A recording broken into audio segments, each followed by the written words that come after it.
Pavel Durov, the co-founder and CEO of Telegram, has recently been arrested in France, a significant event for anyone who values free speech and privacy. This isn't just about one man. It's about the ongoing struggle to maintain platforms where people can communicate without the government interfering. Durov has always been a trailblazer in this area.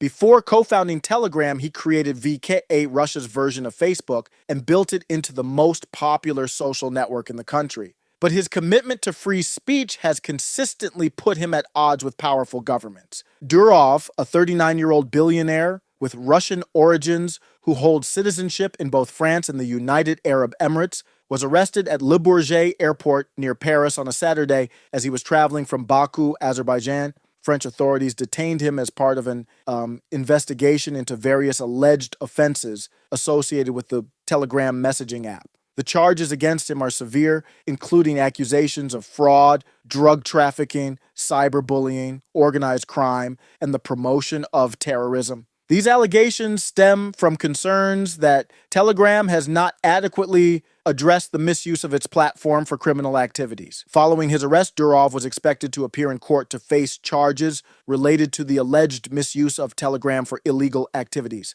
His detention was extended beyond the initial period, with a magistrate ordering that it continue past Sunday night. As of the latest reports, Durov had not been released on bail, and the court proceedings were set to determine whether he would remain in custody. French authorities have remained tight-lipped, providing no further comments, while the Russian embassy in France has expressed frustration over the lack of cooperation from French officials regarding consular access to Durov. This arrest is a clear example of how governments worldwide are working to stifle free speech and control the narrative. The truth is, members of Congress and other global elites have all been bought and paid for. They are determined to suppress any platform that allows people to speak freely, organize, and resist oppressive regimes. What's happening to Durov should alarm everyone because it's not just about him. It's about the global assault on the very principles of freedom and privacy that Telegram stands for.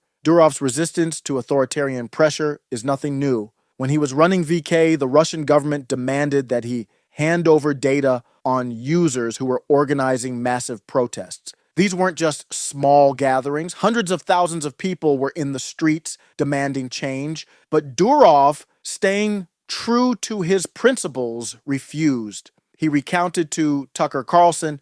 It was, I think, 2012 or 2011 when we faced our first issues in Russia. Because you see, I was still a big believer in these values of free market, freedoms, freedom of speech, freedom of assembly. So when the Russian opposition started to use VK to organize large protests in Russia, where like almost 500,000 people would go and protest on the main square or some of the main squares of the city, we were requested to ban these communities on VK by the government. And I refused. So the government asked you to shut down communications between their opponents? Well, VK is a social networking platform. Right. So they have this large public communities that anybody can join, anybody can read what people are discussing or what the administrators are posting. They can comment, they can share. So it was a tool for these protesters to organize themselves. Back then, it wasn't about us, siding with one side, with one part of the political fight or the other. It was us defending the freedom of speech and the freedom of assembly, which we believed was the right thing. But that didn't go too well with the government, and they were not too happy about that, I would say. And in a few years from then, in 2013, we had a similar situation where you had these protests in Ukraine where people again would use VK to organize themselves and go to the main square of the city and show their disagreement with the government. Yes. And we received a request/demand from the Russian side saying you have to give us the private data of the organizers of these protests. And our response was, wait a minute, this is a different country. We won't betray our Ukrainian users because you ask us to do that. We decided to refuse, and that didn't go too well with the Russian government as well. So at the end of that year, I had to make a difficult decision because I was offered basically a choice between two suboptimal options. One of which was I would start complying to whatever the leaders of the country told me to do. The other one was I could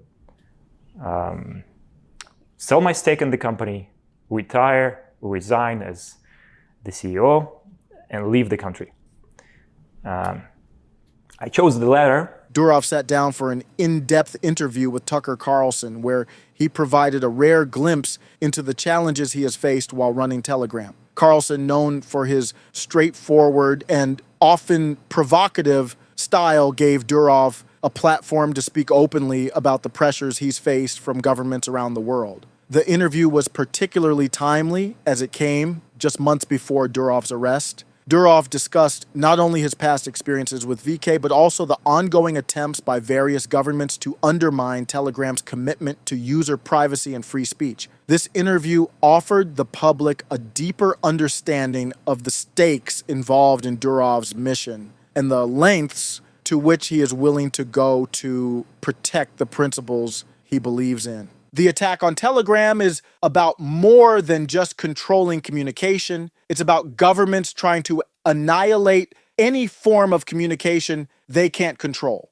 With Telegram, Durov is facing the same kind of pressure, but now it's on a global scale. Telegram has been a crucial tool in conflicts like those in Ukraine and Israel, where it's used to organize military movements, share real-time updates, and even recruit cyber volunteers and foreign fighters. For example, during the ongoing conflict in Ukraine, Telegram has been used by both sides to coordinate attacks, share locations of enemy forces, and provide citizens with critical updates about bomb shelters and evacuation routes. This level of influence and utility in wartime scenarios makes Telegram a double-edged sword in the eyes of governments. Powerful for the people, but a threat to those in control. In Israel, Telegram was at the center of a major data breach scandal. Sensitive information from Israeli defense systems was allegedly leaked via the platform, sparking a national security concern. The Israel data breach, in particular, raised alarms about the kind of unregulated power Telegram wields, further fueling the desire of many governments to either control or shut down the platform entirely. David Sacks, a well-known entrepreneur and venture capitalist, predicted this very scenario. Sacks has been vocal about the increasing pressure on platforms that resist government control. He tweeted, Telegram will be next on the chopping block. First, they came for Parler, then for Rumble and Substack. The pattern is clear. Any platform that doesn't toe the line is targeted. Sacks' prediction is now coming true, and Durov's arrest is proof that governments are determined to silence platforms that allow free speech. Sacks has been a strong advocate for free speech and has consistently warned that the crackdown on these platforms is only going to intensify. He's been pointing out how every platform that doesn't conform is systematically targeted. Now, with Durov's arrest, we're seeing this prediction play out in real time. What makes Telegram so secure and why governments are so desperate to control it lies in its unique architecture. Telegram offers end-to-end encryption for its secret chats,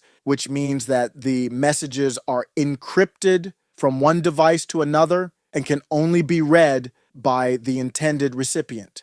Not even Telegram itself can decrypt these messages. Additionally, Telegram servers are spread across multiple jurisdictions around the world, making it extremely difficult for any single government to demand access or shut down the platform. This decentralized approach to data storage and encryption is a direct challenge to government surveillance efforts, and it's one of the reasons why Telegram has become the go-to platform for those seeking privacy and freedom from censorship. During his conversation with Tucker Carlson, Durov expanded on why he's so committed to protecting free speech.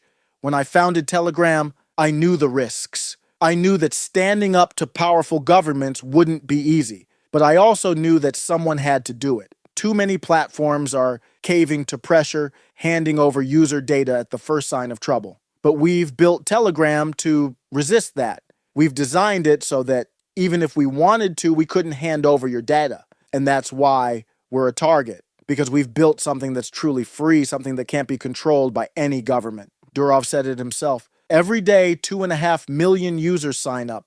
We've grown to nearly 900 million users without spending a single dollar on marketing. That's because people are hungry for a platform where they can speak freely without fear of censorship or surveillance, but that makes us a threat. And when you're a threat to the establishment, they come for you. Durov's vision for Telegram is rooted in his belief that technology should empower people, not oppress them. He told Carlson, "Technology can be a tool for liberation or for control. I chose to make something that liberates, that gives people the freedom to speak, to organize, to connect. That's why Telegram is different. We don't bow to government demands. We don't hand over your data, and we never will, no matter what they try to do to us. Because at the end of the day, what's the point of creating if it doesn't make the world a freer place?" This is why it's so important for figures like Donald Trump to speak up about what's happening to Durov. If they can go after him,